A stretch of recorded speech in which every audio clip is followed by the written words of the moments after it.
Incoming news, Spider-Man ruins child's birthday party.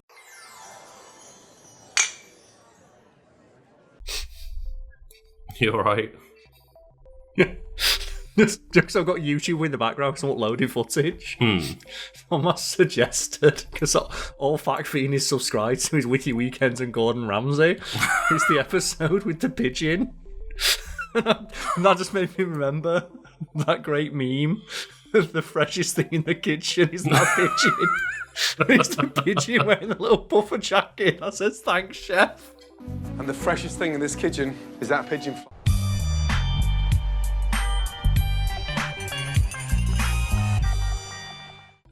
I don't know why, but that one always gets me for some reason. It's just his little pose. Like Drip Pigeon. Are you familiar with Drip Pigeon? I am familiar with Drip Pigeon. Did you ever see like Drip Goku as well? Where people modded Drip Goku into Fighter Z and he never raises his hands. Like Ultra Instinct Goku. And he's wearing like the Jordans and the Supreme jacket. And when he does like Ultra Instinct dodge, it's like, "You're not allowed to touch my jacket, son."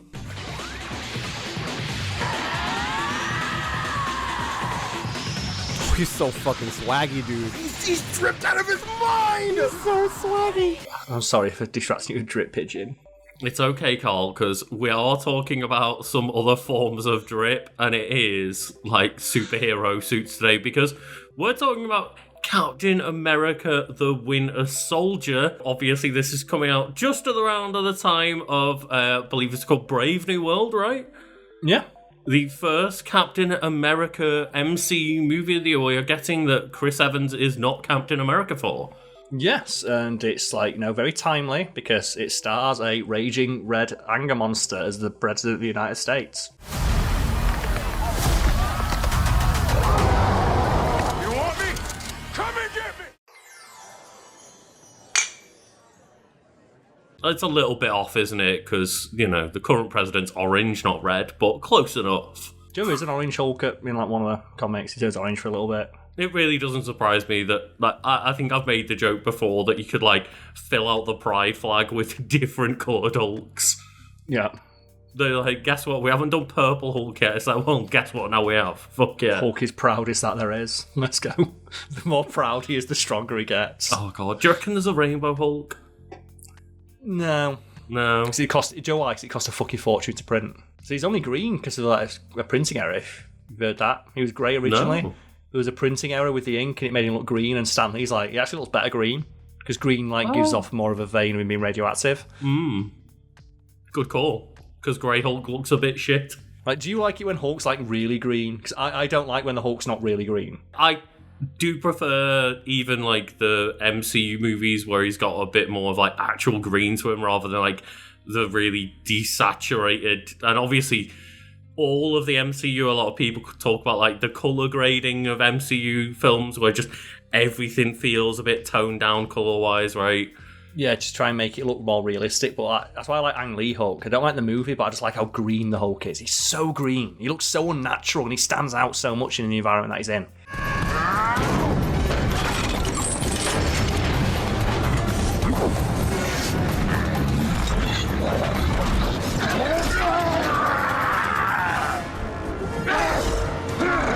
Yeah, I like the awful transitions in that movie in laugh at it, but also they were trying some cool shit kind of way. But yes. I do like the look of the Hulk in that movie, and we talked about the sense of speed and power that they did get right in that film, but the rest of the movie is just a disaster around it. The Hulk has never been stronger or looks stronger than he does in the Ang Lee Hulk movie. The closest you get is the Abomination fight in The Incredible Hulk, where we actually get a Hulk smash. But realistically, all he does is destroy one city block. There is Avengers or Avengers Assemble, depending on where you're watching it, and he just turns around, does the "I'm always angry" and just punches down that fucking Leviathan in one hit.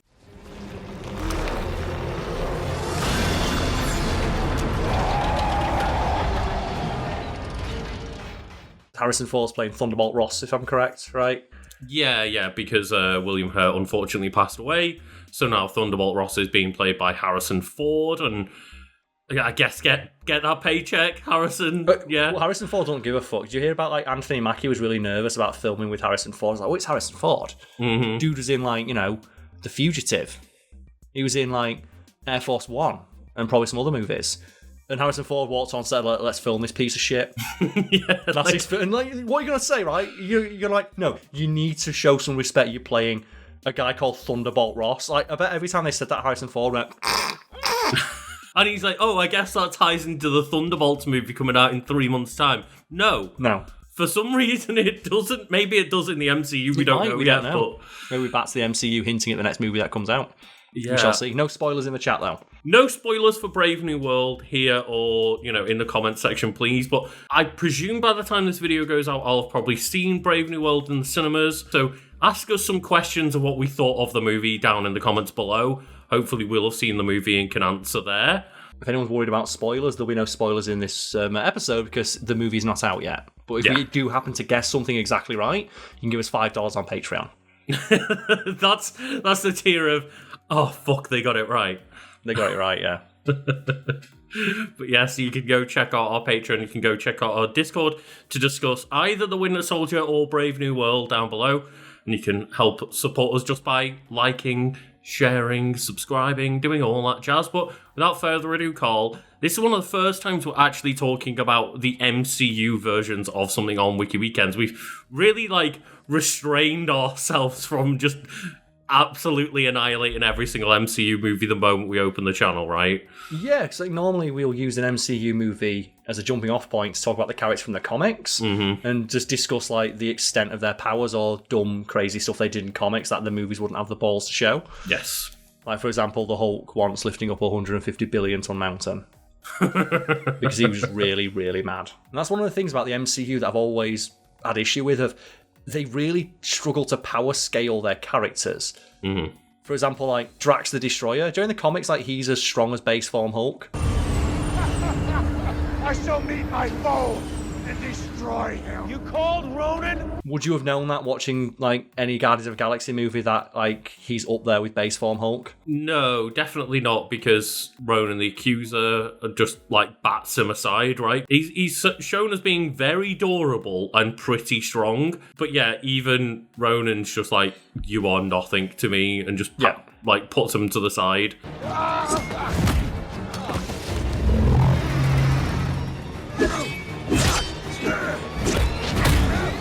That's why I think one of the most successful movies, and I think a lot of the more successful MCU movies, are the ones for example, The Winter Soldier, where they can take the stakes a bit lower. And another one of my favourite movies in the MCU is Spider-Man Homecoming, where similar vibes, right? The stakes are pretty low, it's a bit more toned down. As you know, we made it out alive, and that's the important thing.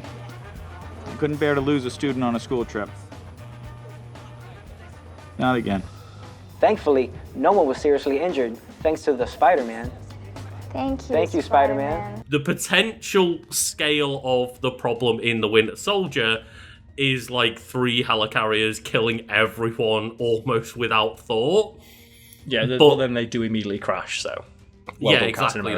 It never really gets to that point. Same with the Vulture stealing all the tech. Is the potential for danger is quite high, but the current situation that they are dealing with is a bit more stripped back. Yeah, it's something you mentioned in Spider-Man, isn't it? Where he's Tony Stark doesn't even see the issue he's dealing with as a big enough deal to even show the fuck up. Yeah. Right? He just sends his Iron Man armor and Zoom calls Spider-Man. I'm I guess I'll look into it. The Avengers? No. Just a little below their pay grade. Anyway, Mr. Stark, you didn't have to come all the way out here. I had that. I was fine. Oh, I'm not here. Speaking of, not power scaling properly, of what the fuck happened to Iron Man armor in between Iron Man 1 and 3, where in Iron Man 1, he gets hit point blank with a tank shell. Yeah. And it bounces off. It bounces off the armor, it doesn't even phase him. In the third movie, he gets hit by a truck and falls to pieces. And I guess the modularity of the suit is maybe an explanation for why it wouldn't be as durable, but at the same time, just The Iron Man suit in Iron Man 1 can get taken on and off within seconds by all those machines. And the fact that you've got like 50 different suits in Iron Man 3 and they're all getting torn apart by the extremist jobbers, instead of making the extremist soldiers seem really strong, it just takes away any element of Iron Man feeling like an impressive character.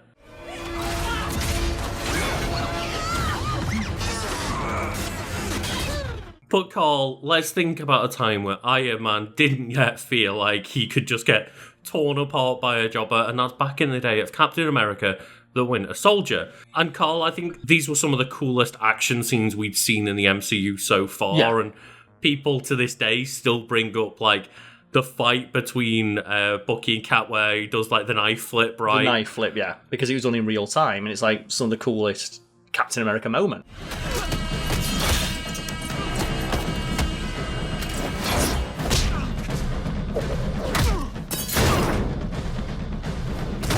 One of the things the Russos talked about when it came to this movie is, in the previous movie, Captain America's hanging out with, like, a literal god and a guy who's wearing, like, a bulletproof war crime suit. Mm-hmm. And he's, like, you know, from, like, 80 years in the past, like, what can he possibly do? So we kind of wanted to showcase how scary and how dangerous, how skilled Captain America is. We wanted to make Captain America cool and why you see him as a threat. And that's why you have, like, the opening scene, right? He takes an entire boat full of terrorists on his own. Yeah. With a shield. Doesn't even have a gun, just does it with his bare hands and a piece of fucking a frisbee. We've joked a few times recently about just the amount of times he just kicks people to death on that boat realistically. Like, he kicks one of them so hard he bounces off the ship into the water.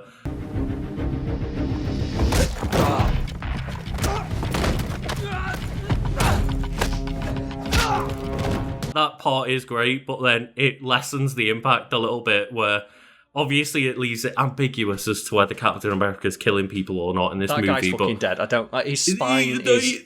That man specifically is very dead, but then the rest of them all parachute in with guns and just shoot everyone anyway. Yeah, I don't mind that Captain America kills people, because, you know, what better summation of Captain America than we're going to solve the problem by just making sure everyone's dead. It's my approach to Metal Gear Solid of there's no problem if everyone's dead, right? Doesn't turn out to be the case, because I think you get a cameo from Batroc like later down the line in the MCU at some point, maybe in Civil War or something. But like realistically, when he does like that backflip kick to the back of his head at super soldier strength, that's just like paralyzing that guy, if not straight up breaking his neck and killing him.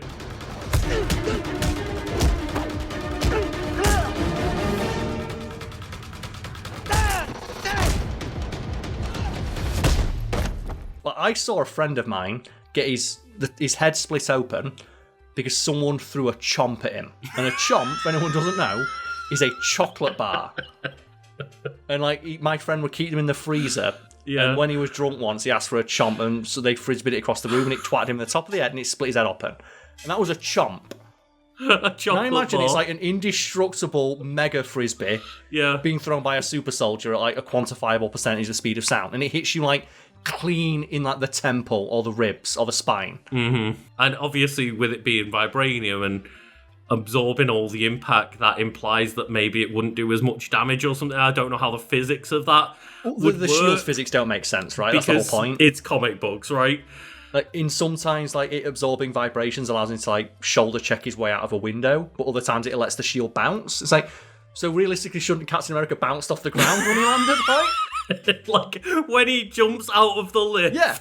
So I thought he was going to bounce and keep going, because that's what the shield does when it hits a solid object. No, because it absorbs the impact, right? So why does it bounce then? If it absorbs all the energy, it should just... Realistically, it shouldn't bounce. It should just hit the wall and fall down dead. Yeah, it should either bounce off everything back to Captain America... or stop dead. And it should bounce Cap back up. Yeah. Or it should never bounce back. I thought that's what he was going to do. I thought he was going to double jump with it.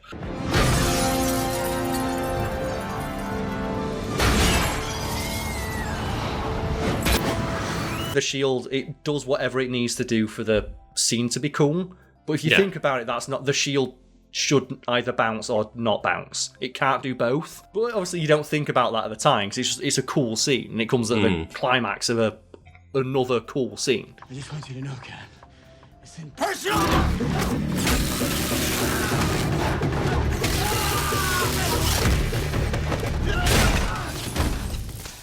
kind of feels personal. Like the bit where he's chasing the Winter Soldier, right? And he's just barreling through fucking brick walls. Oh, well, obviously they're not brick walls, but they're like, because it's like an office, it must be like plaster walls, right? But it's still, America, so you know it's cheap, right? You know it's not really expensive stuff. But the fact that he, like, sprints through an office building, just through the walls, without almost any change in momentum at all, it's like, that's Captain America.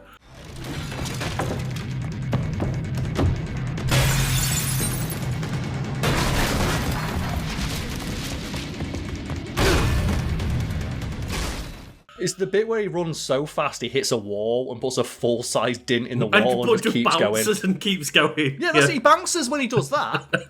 When he uses the shield to absorb the impact, and he changes his trajectory. And as you said, he keeps running at full sprint despite doing a full 90-degree turn because he used the shield to bounce himself off the wall. He like redirects his energy, right? Yeah, he redirects his energy so he can keep at full sprint. But then later in the film, it absorbs all his energy dead. That moment where he just throws the shield, he is like, got you now, Winter Soldier, and he just turns around, stops it dead. It's like, oh, shit.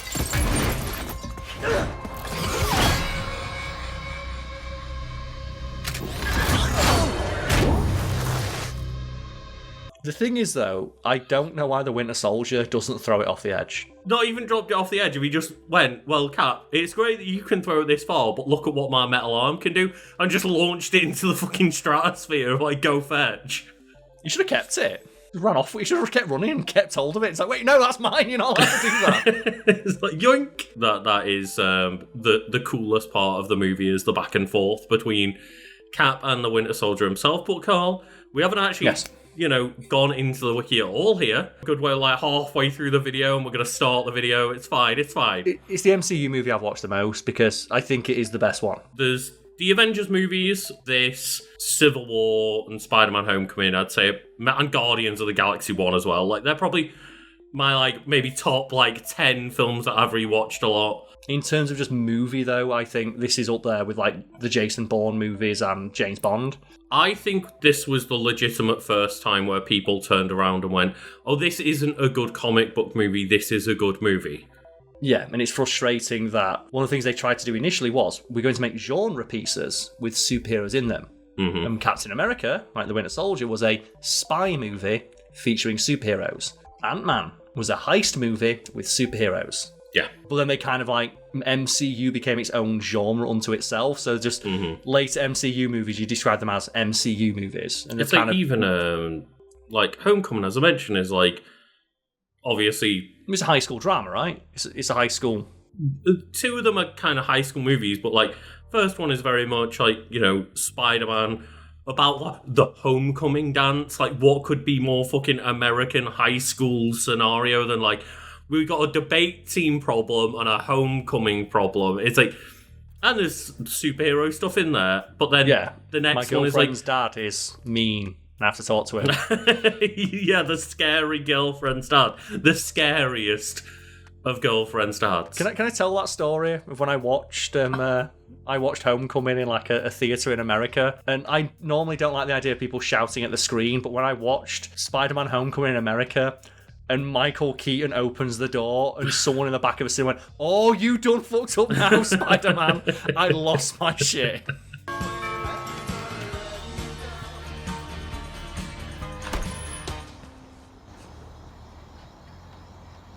He must be Peter.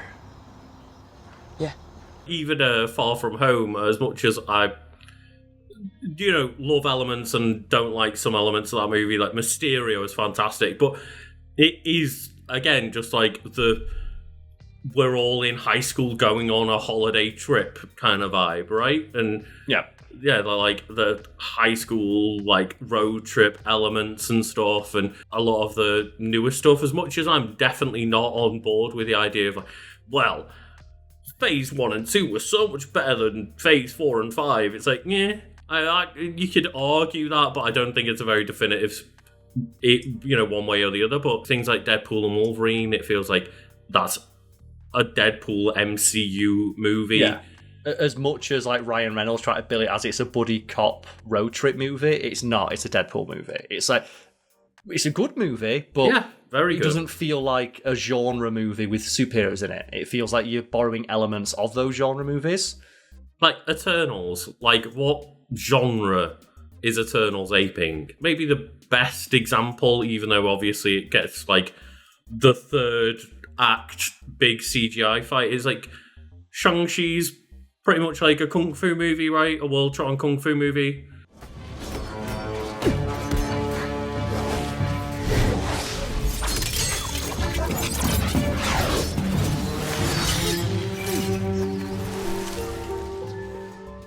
I hate the fact it ends with a CGI fight against a dragon instead of, as all kung fu movies should, with a kung fu fight. It should have just been the fight between the son and dad, Shang-Chi and his father, of like, that should have been the end fight, and like the battle between who's controlling the 10 rings.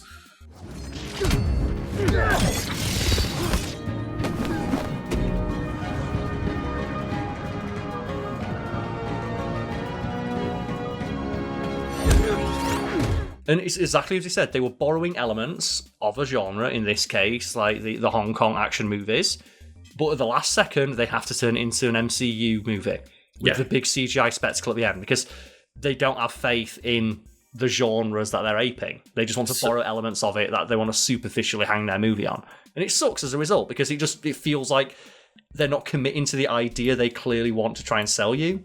Yeah, it's like similar with WandaVision, right? Of we're aping all of these different generational sitcoms, and it's like, oh, but to sell Marvel Studios on this concept, we have to promise the very end's just going to be big CGI fight. Yeah, and like 5 episodes in, we drop that gimmick entirely to just turn it into an MCU movie with less budget. And it's like, the one that gets me is, I know people don't like that Miss Marvel movie, and particularly they don't like the musical scene.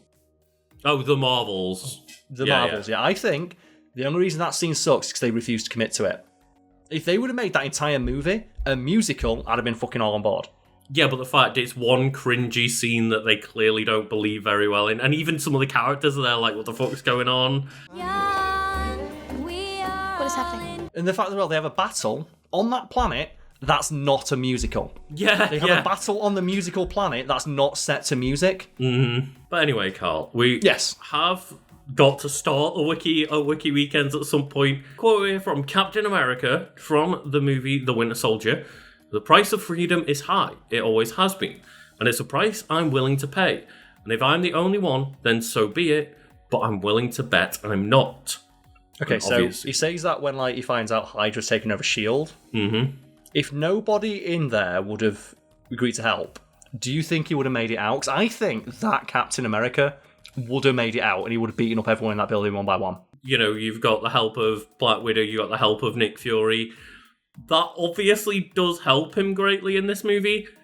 But yeah, I think this guy's powerful and stubborn enough to make freedom happen regardless in this scenario. I got disappointed that random members of S.H.I.E.L.D. stood up and helped him, because I was hoping for a 15-minute long fight scene, like the raid of him just fighting his way up to the top. And obviously Shannon Carter's got to stand up and say something, right? Because she's Peggy's daughter, niece, yeah. And not close enough where it's weird. Because there's the theories now that she's actually Steve's daughter, right? It's like, well, is that Steve's daughter? Because he goes back in time and meets Carter and she's got blonde hair like he does.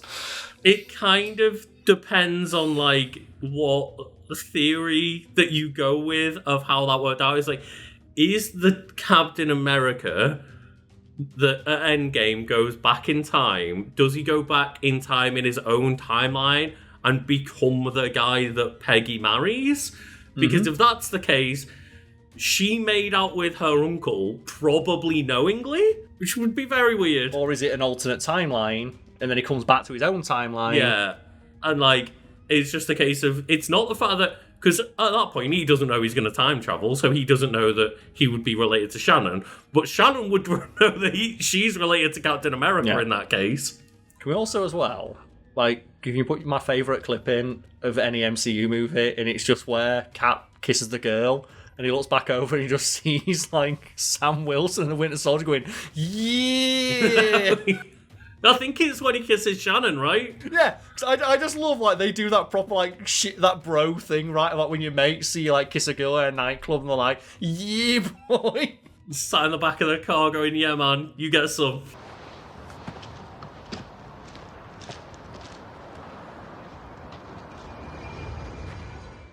I also love that bit where he's like, move your seat back. No, it's like, that's Captain America. Because I've just seen people piss take that of like, where Cap says, when you get faced with injustice, you plant your feet and refuse to move. It's like, that's why Sam's going to be why he was picked. Because when Winter Soldier asked him to move his seat, he's like, no.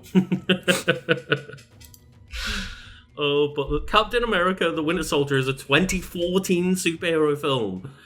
God. 10 years. It's been 11 years. 11 years. It feels so dated, doesn't it? Man, like Nazis infiltrating the American government. Fucking hell. Yeah, it feels dated because they say that as if it's a secret and not as if it's just out in the fucking open. But also, as well, people are upset with it. Yeah, that would never happen in real life. How dare you insinuate this? I forget what it's in, but I think it might be like that, like Agent Carter show, where like they figure out the easiest way to kill Hydra soldiers is you shout "Hail Hydra," and they do like because they do the Hydra salute, which is the double Nazi salute, and when they do that, you shoot them. And they realise it's really easy to beat Hydra soldiers because you walk into them and say "Hail Hydra," and on instinct they do the double Hydra salute, then you just shoot them while their arms are up.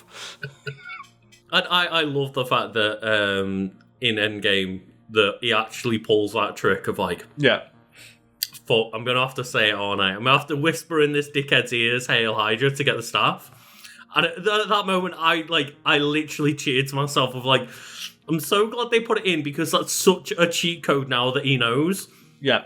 But you could get away with anything, right? All you need to do is be like, "Hail Hydra." And they're like, "Oh, sound cool, do whatever you want." That's okay. Trust me. Hail Hydra.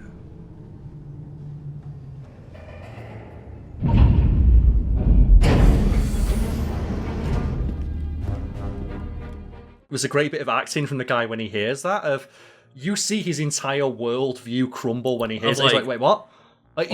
Shit, he does a double take. Yeah, he does a double take with his eyes, which is actually really impressive. Mm-hmm. It's a neat little bit of acting where you see the guy go, and then because he realised, well, this is Captain America. What's more American than being a Nazi right now? Let's go. In like the 2 seconds that the guy hears it, you see his internal monologue go, wait, did I hear what I think I heard? Why don't I know that he's part of Hydra? Wait, why am I... Well, I can't argue with him, because if he's part of Hydra, it must be someone really important who made him, right? I better give him the staff so he doesn't beat me up. Yeah, I think there's like moments in comic books that must be referring back to as well. It's a reference to the most infamous moment ever. It's where Captain America is revealed to be a member of Hydra the entire time. Mm-hmm. That leads up to Civil War II, which happened like 6 months later in the comics instead of 10 years. But that's a story for another day. Literally. You know, this is a sequel to Captain America, the First Avenger and the Avengers, and it's the 9th film in the MCU and the 3rd installment of Phase 2. This is one movie that you go back and look at and it's like, oh man, that Hydra reveal was like so big and important. And then you actually watch the movies afterwards and go, no, they just say, don't worry about it, we got rid of Hydra out of S.H.I.E.L.D. and now S.H.I.E.L.D's still a thing. Well, it's the trick, isn't it? It's like the same thing with, Secret Invasion? Mm-hmm. Where... oh, there's like 8 million Skrulls on Earth, we're never going to hear about that ever again. Mm-hmm. Because there's so many MCU properties now, they can't possibly expect audiences to have watched everything. Even back here, like, they didn't commit to the idea that S.H.I.E.L.D. was completely infiltrated, and obviously at some point, I can't remember the exact moment, where I think it might have been WandaVision was the first time that we saw S.W.O.R.D. instead of S.H.I.E.L.D. Yeah, but and S.W.O.R.D. are just as fucking incompetent. That's the thing, how do we know that Hydra's not part of starting up S.W.O.R.D. anyway? They don't commit to the idea that Hydra was ever there past this and what at the time was canon of Agents of S.H.I.E.L.D. that had like a big end season twist where some of those characters were revealed to be Hydra all along and stuff. And then Agents of S.H.I.E.L.D. kind of went off a cliff when they stopped following the MCU. Yeah, exactly. So that's one of those projects where it's like, it is part of the MCU, but then, like, a few seasons down the line, they decided to, like, stop giving a shit. Initially, it was going to be X-Files set in the MCU. which is a great idea for a show. Because, like, Clark Gregg is just doing wet work, and he's going to go get Monsters of the Week, and it's instead of, like, a weird vampire man, as it'd be in X-Files, it's a superhero, right? And they can pull from, like, literally decades of comic books, right? Like, just pick random no-name superheroes or villains that we're never going to fucking put in a movie. Yeah. But they had to make it this overarching plot that threatens the entire world. It's like, why can't Clark Gregg just go around beating up MCU vampires? Good for you. Just you and me, Michael. Nothing. No one to hold us back.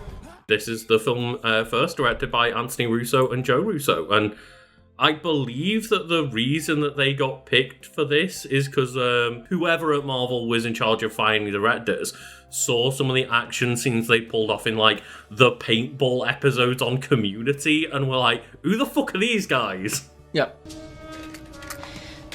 Can't you leave me with a little something? We're friends, Annie. Remember? We played Dungeons and Dragons together. That was a game. This is paintball. It's something Marvel, to their credit, as samey as the movies feel, they have taken chances on what would otherwise be for any other studio that doesn't have just, we can throw money at it till it flies. Mm-hmm. Like they've got fuck you Marvel money. It's like, we're going to give people who've directed episodes of TV shows a $100 million movie. And then it works, and then they go on to make literally Civil War, Infinity War, Endgame, and then because the MCU started dropping in figures, they're now being brought back to do Secret Wars and Doomsday, I think it's called, right? Yeah, and one of the things I appreciate is Marvel's reasoning for that, like execs' reasoning for, like, why did you bring these people who like directed TV shows and indie movies? It's like, because they're character driven. Mm-hmm. And we want people who are good at writing characters and directing actors, because you're not going to, the action scenes are great, but you need someone who's able to direct people. People aren't going to like the characters, right, unless they're fun. Mm-hmm. Like, we've got, like, the best stuntmen and CGI people in the world. We can make the action, we can fix that in post, which they often do, which is another criticism. And I think there's been multiple Community actor cameos within the MCU at this point, because we had a guy who plays the Dean. I think he's in, like, Iron Man 3, helping, like, the presentation go right. That took my breath away. Tony, so generous. So much money. Wow. And then in Winter Soldier, you've got Danny Pudi, who plays Abed. He's, like, the security guard that they basically let them in. I'll check it out.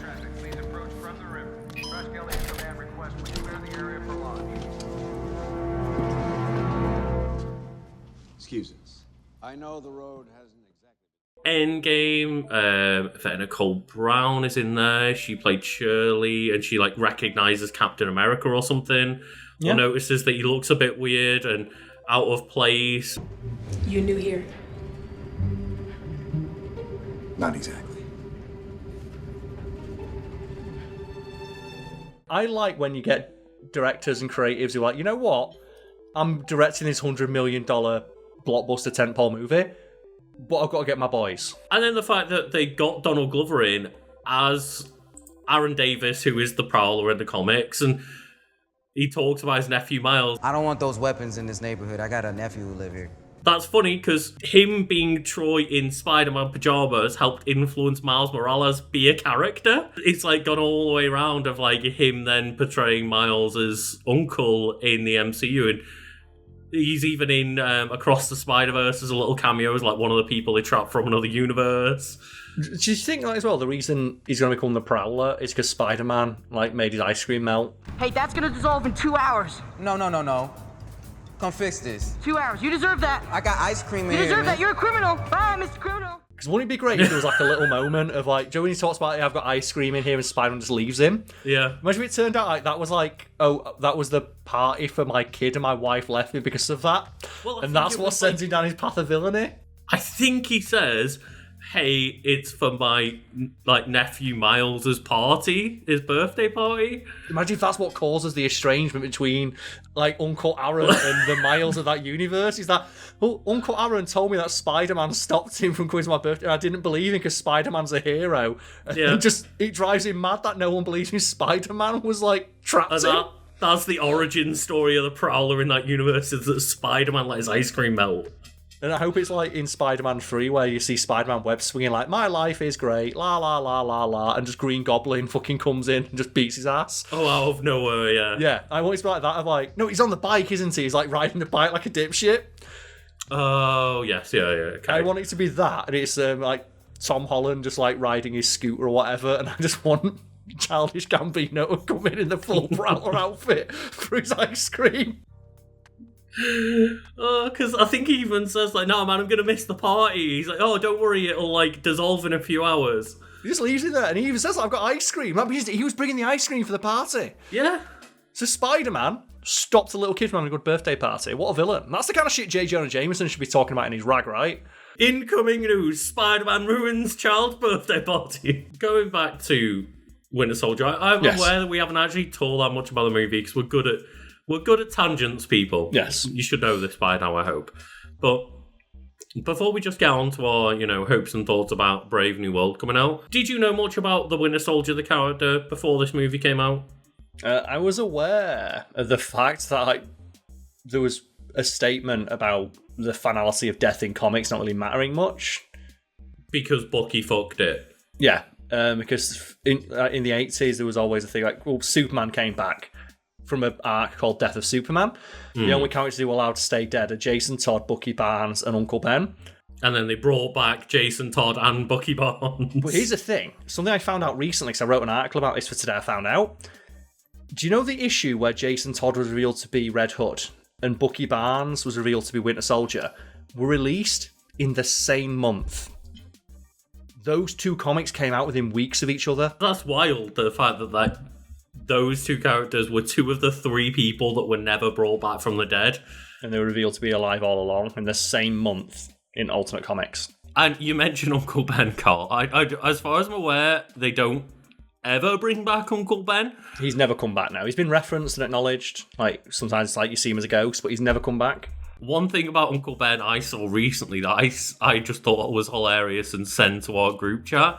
Now I have to just point out to people that Uncle Ben got introduced into Marvel Snap. I saw this. This is great. And Uncle Ben's card ability in Marvel Snap, I shit you not, I quote, when this card is destroyed, replace it with Spider-Man. Yep. They had the balls to be when Uncle Ben dies, Spider-Man gets pulled off for you. It's kind of a shame for the character. The most important thing Uncle Ben ever did is die. Yeah. His life with his wife, all the memories he created mean nothing. The most important thing he did was get shot in the street like a dog. What's even worse is when it turns out that none of that actually mattered to be anything to do with Spider-Man, and that his parents were all secret agents all along, and he was genetically programmed to be Spider-Man the whole time. Absolutely fuck off with that shit. Yeah. It was circumstantial, and he did it because of Uncle Ben's death, not because he got pre-fucking programmed to be the only person who could ever be Spider-Man. Fuck you, whoever wrote that storyline. It's such a simple idea. I don't know why you'd fuck it up other than you think you're better than the source material. Mm-hmm. I didn't know that Bucky Barnes was the Winter Soldier. I didn't know much about the Winter Soldier as a character other than I'd occasionally seen references in video games I've played, Ultimate Alliance and stuff, but didn't really remember or know much about the character. In the Winter Soldier, it's meant to be the big reveal of the movie, right?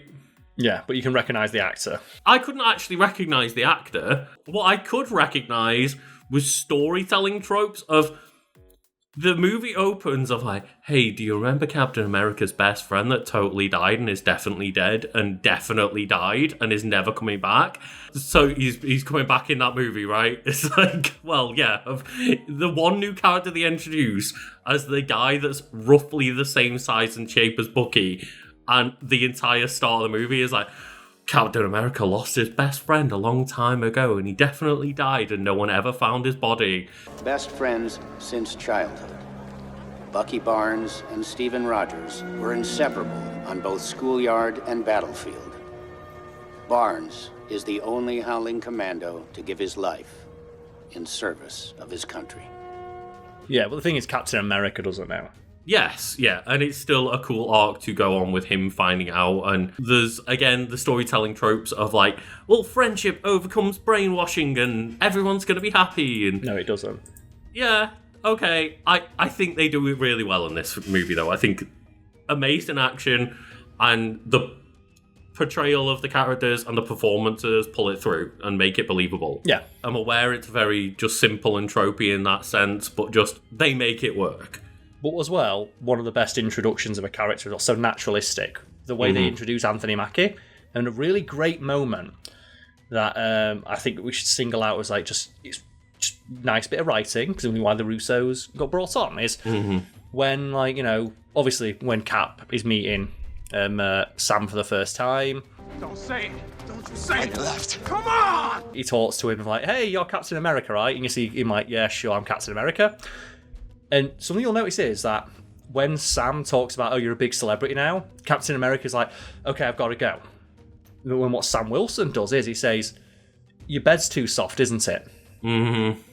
Because he realises, and this is what makes Sam Wilson such a good character, like, you notice that Captain America disengages the moment he does that, because he doesn't identify as like the legend. So he talks to him as a soldier, and the moment he does that, Captain America immediately turns around and begins actually talking to him as Steve Rogers, not Captain America. Because like, if you notice when he first talks to you, it's like a celebrity meeting a fan. It's good to meet you, Sam. It's your bed, right? What's that? Your bed is too soft. When I was over there, I sleep on the ground, use rock for pillows like a caveman. Now I'm home, lying in my bed, and it's like... Lying on a marshmallow. I feel like I'm gonna sink right to the floor.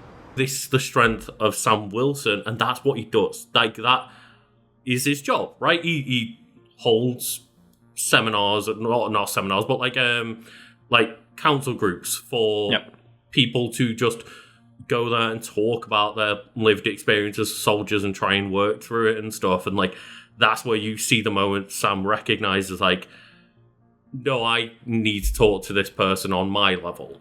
Yeah, so he doesn't like being treated like a legend, and it's like he thinks it the same way. It's like he's a soldier, right? It's like we've got shared experience here. He doesn't think anything he did was extraordinary, even though it was, because he was doing his duty. I'll engage him in that way. He's smart enough to know that regardless of whether you're a Captain America or not, you still experience the same shit that we did. Yeah. Also, how often does he get to talk to someone who understands that? Mm-hmm. And he immediately recognised it, and then we have the great moment where just Black Widow turns up and it's like, I may pick up a fossil. I love that bit. Yeah.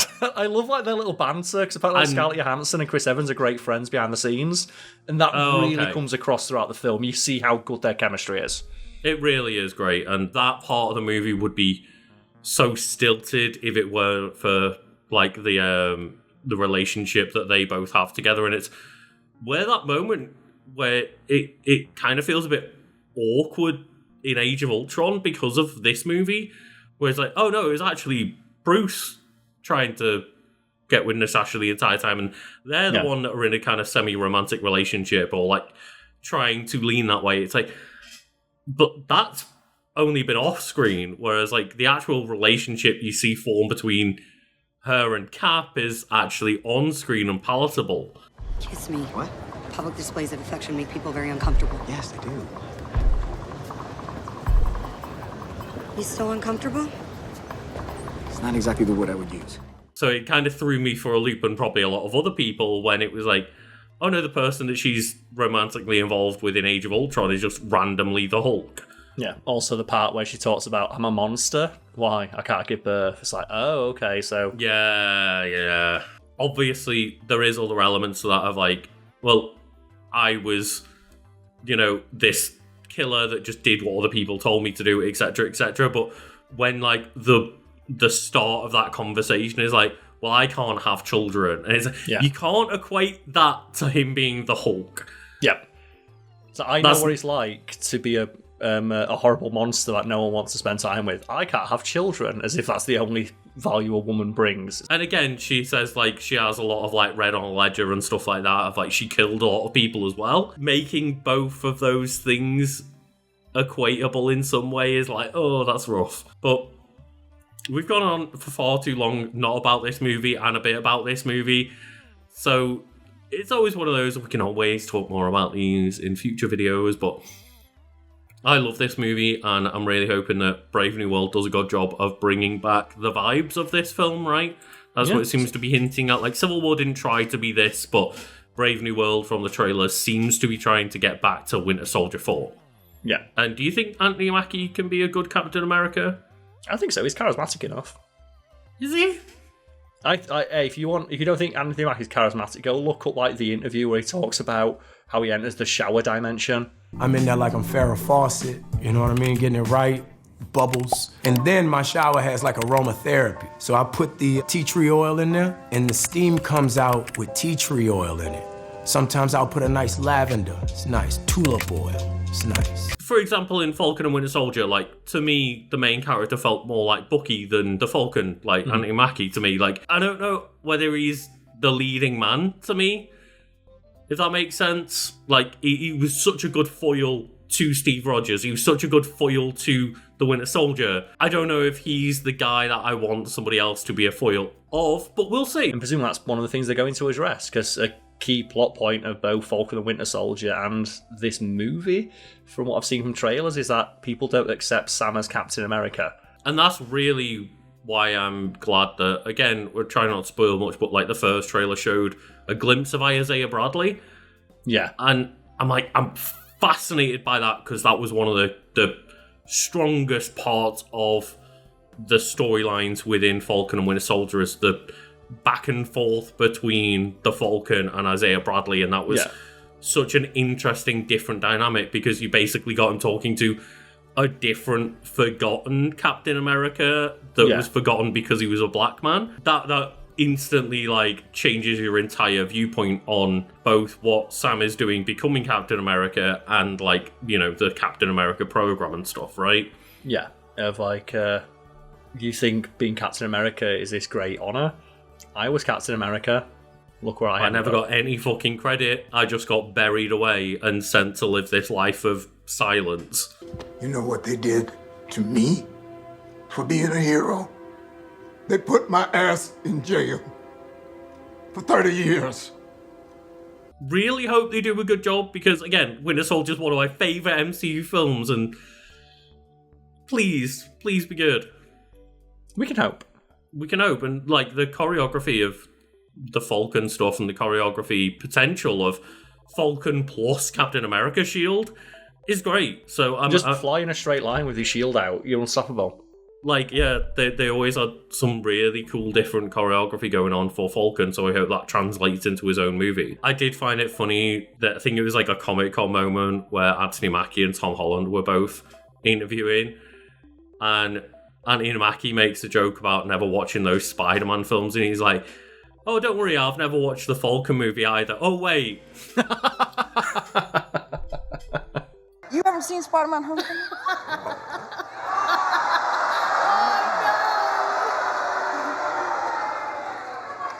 I haven't seen the Falcon Oh, no, there isn't one. Sorry. Well, he's finally got a movie, and hopefully it is good. And again, try not to spoil anything in the comments below if you're commenting within, like, you know, the first, like, small moment that this movie's just come out. But ask us what we thought of the film, and hopefully we'll try to reply in our most spoiler-free, friendly manner. Yes. And thank you all for watching, and hope everyone has a marvellous day. Cheers, everybody. And thank you to everyone that's watched till the end of the video. We would like to just use this opportunity to give a little shout out to everybody supporting on our highest tier over on our Patreon. Yes, if you've watched any YouTube video by now, you know what the deal is. You give us money on Patreon, we shout your name out at the end of the video, regardless of how stupid it sounds. And Lucas, what's the first name we have to shout out today? Well, the first name isn't stupid, Carl. It's quite awesome because it is B of Awesome. Ladies and gentlemen, behold your new god. B of Awesome. Ahoy, hoy, lowly mortals. Well, that's not a bad name, Lucas, but I counter it with Dan Daly, all one word. I feel like we're playing Yu-Gi-Oh right now, Lucas. And I play my Blue Eyes White Dragon. Draw your last pathetic card so I can end this, Yugi. Our Patreon has no pathetic supporters, but it does have Dan Daly! No one's ever been able to call him. Just mind crush. And Carl, the next card that I'm going to play has actually requested a clip for you to put in this edit. So okay. I guess that's your job now, but they would like to dedicate this to the goal of adding a gaming channel to our repertoire. And that is from the lovely Michael Tatum. Okay, it's $500, you have no choice of carrier, the battery can't hold a charge, and the reception isn't very— Shut up and take my money! And that's the first person so far to request a specific clip, because a joke I like to do with our end of video shoutouts is just put a random clip in from a show or a movie with that person's name superimposed over it. And if people have a funnier clip or a specific clip they'd like us to put with their name superimposed over it, why not, right? I actually like that because I'm running out of clips to find, so that would be helpful. Identify this Pokemon. This is gonna be a breeze for me. It's a Voltorb. And the answer is a... Michael Tatum. Seen from above. And Carl, I guess another way that people can support us with their money is to just get us to read out silly names. Yeah, so in that vein, and last but certainly not least, the final person we like to shout out is Woo Won King Day Willy Wonka. I'm now wondering, Lucas, what is the longest name you can have on Patreon? Because could somebody change their name to ooh-ee, ooh-ah-ah, ting-tang, walla-walla, bing-bang, ooh-ee, ooh-ah-ah, ting-tang, walla-walla, bing-bang? I guess we'll see maybe next month. I don't know. Because that's the clip I'm putting in for Woo Won King Day Willy Wonka. Woo Won King Day Won Willy Wonka. Ooh-ah. That's going in. Oh my god. Hey, witch doctor, give us the magic words. Woo Won King Day Won Willy Wonka. Ooh-ee, ooh-ah-ah, ting-tang, walla-walla, bing-bang. Ooh-ee, ooh-ah-ah, ting-tang, walla-walla, bang-bang. Thank you, of course, to everyone for supporting us over on our Patreon, and thank you also just for watching. Yeah, it's very much appreciated, and we'll see you all next time.